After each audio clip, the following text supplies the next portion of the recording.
Bismillahirrahmanirrahim. Assalamualaikum warahmatullahi wabarakatuh.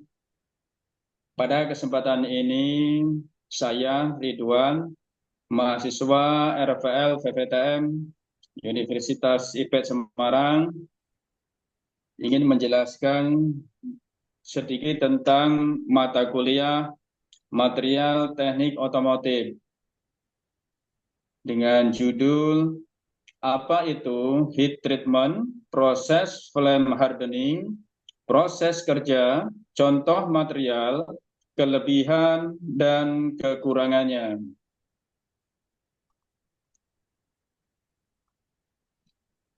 Heat treatment, proses flame hardening. Flame hardening adalah salah satu proses perlakuan panas permukaan surface heat treatment yang digunakan untuk meningkatkan kekerasan lapisan permukaan material. Pada proses ini, bahan material dipanaskan menggunakan nyala api dari alat pembakar. Torch biasanya berbahan bakar gas seperti asetilina atau propanol. Setelah pemanasan, permukaan material yang telah dipanaskan langsung didinginkan dengan air atau udara untuk mengubah struktur mikromaterial dan meningkatkan kekerasan permukaannya. Proses ini umumnya digunakan untuk material yang memiliki kebutuhan kekerasan permukaan yang tinggi. Sementara inti material tetap memiliki ketangguhan yang baik. 1. Prinsip kerja flame hardening. Proses flame hardening bekerja dengan cara memanaskan lapisan permukaan material menggunakan api yang diproduksi oleh pembakar gas. Gas ini disalurkan melalui nozzle untuk menghasilkan nyala api yang sangat panas. Material yang dipanaskan dengan nyala api ini kemudian didinginkan dengan cepat menggunakan air atau udara, yang menyebabkan perubahan mikrostruktur pada permukaan material. Secara rinci, berikut adalah tahapan utama dalam proses flame hardening. A. Pemanasan. Bagian permukaan material yang akan diperlakukan dipanaskan dengan api yang sangat panas hingga mencapai suhu austenizing sekitar 800 derajat Celcius hingga 1000 derajat Celcius, tergantung pada jenis material. Pada suhu ini, struktur mikromaterial berubah menjadi phase austenite yang lebih mudah untuk mengeras setelah pendinginan cepat. B. Quenching, pendinginan cepat. Setelah permukaan material dipanaskan, bagian yang dipanaskan tersebut didinginkan dengan cepat, quenching, menggunakan air atau udara.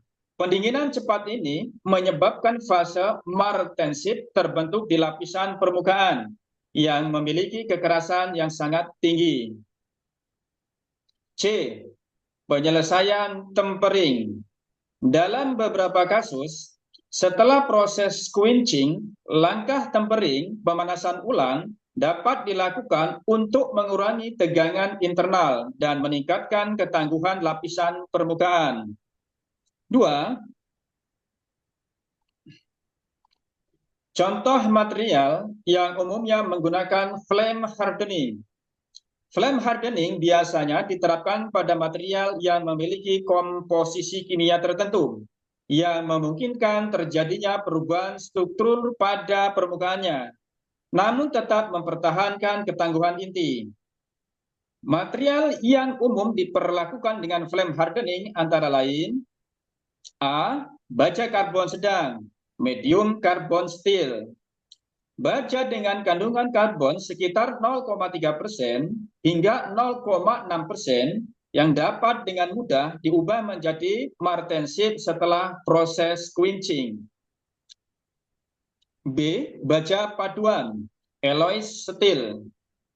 Baja paduan yang mengandung elemen seperti kromium, molybdenum, atau nikel yang memberikan kekerasan permukaan yang sangat baik setelah dipanaskan dan didinginkan dengan cepat. C. Baja tahan karat, stainless steel. Beberapa jenis baja tahan karat juga dapat dilakukan dengan flame hardening untuk meningkatkan ketahanan aus dan korosi pada lapisan permukaannya. D. Baja perkakas, tool steel.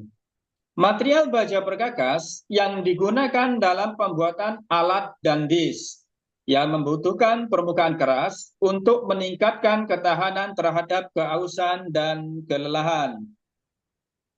3. Kelebihan flame hardening.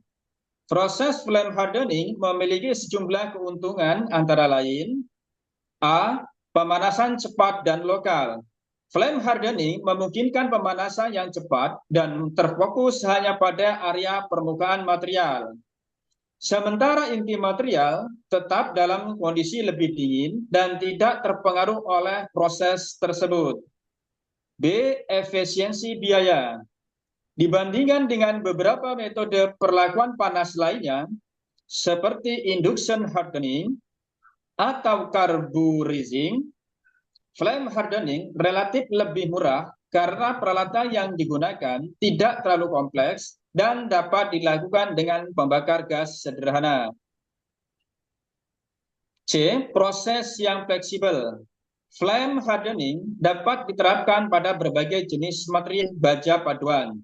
Selain itu, proses ini dapat dilakukan pada berbagai bentuk dan ukuran komponen tanpa memerlukan peralatan khusus seperti furnaces atau alat induksi.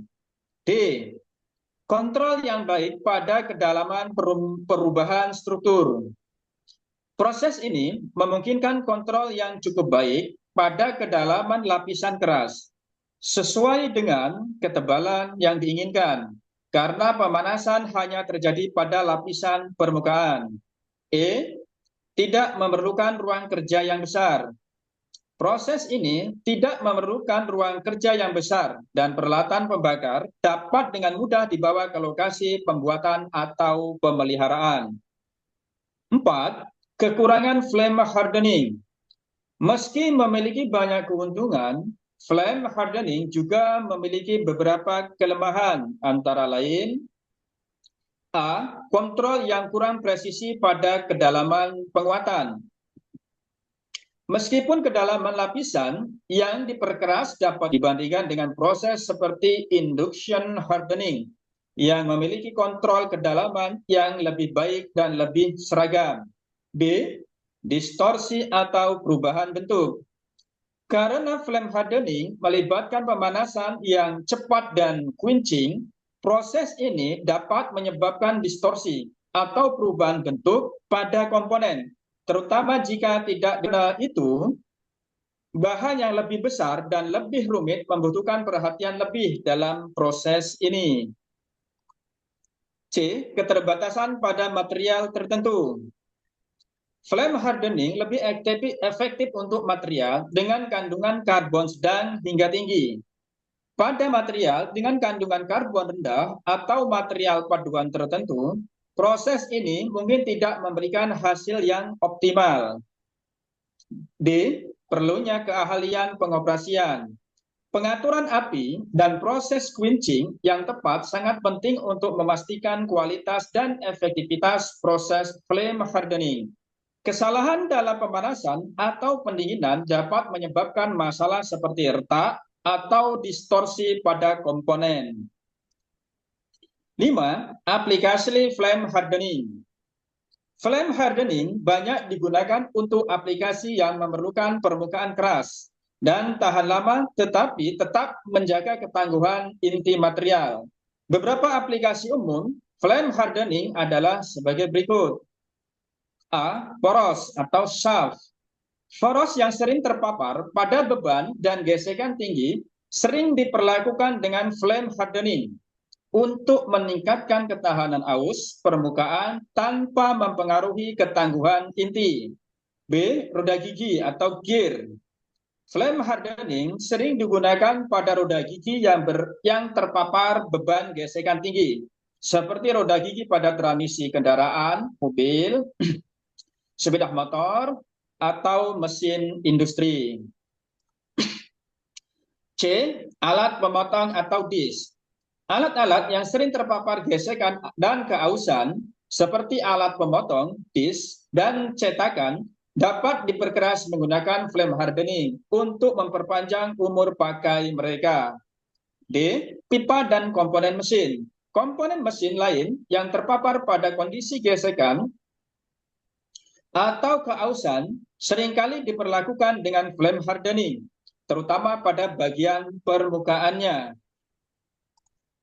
Kesimpulan dari materi yang sudah dipaparkan adalah, yaitu flame hardening adalah metode heat treatment permukaan yang sangat efektif untuk meningkatkan kekerasan permukaan material, terutama pada baja karbon sedang dan baja paduan. Proses ini relatif sederhana dan ekonomis dibandingkan dengan beberapa teknik lain, serta memungkinkan pemanasan lokal pada bagian yang dibutuhkan tanpa mempengaruhi bagian lain dari material. Meski demikian, proses ini memiliki beberapa kelemahan, penguatan yang kurang presisi, dan potensi distorsi pada sangat berguna untuk aplikasi di mana permukaan keras dan tahan lama diperlukan, seperti pada poros, roda gigi. Oke, terima kasih. Kurang dan lebihnya saya mohon maaf, saya akhiri. Wassalamualaikum warahmatullahi wabarakatuh.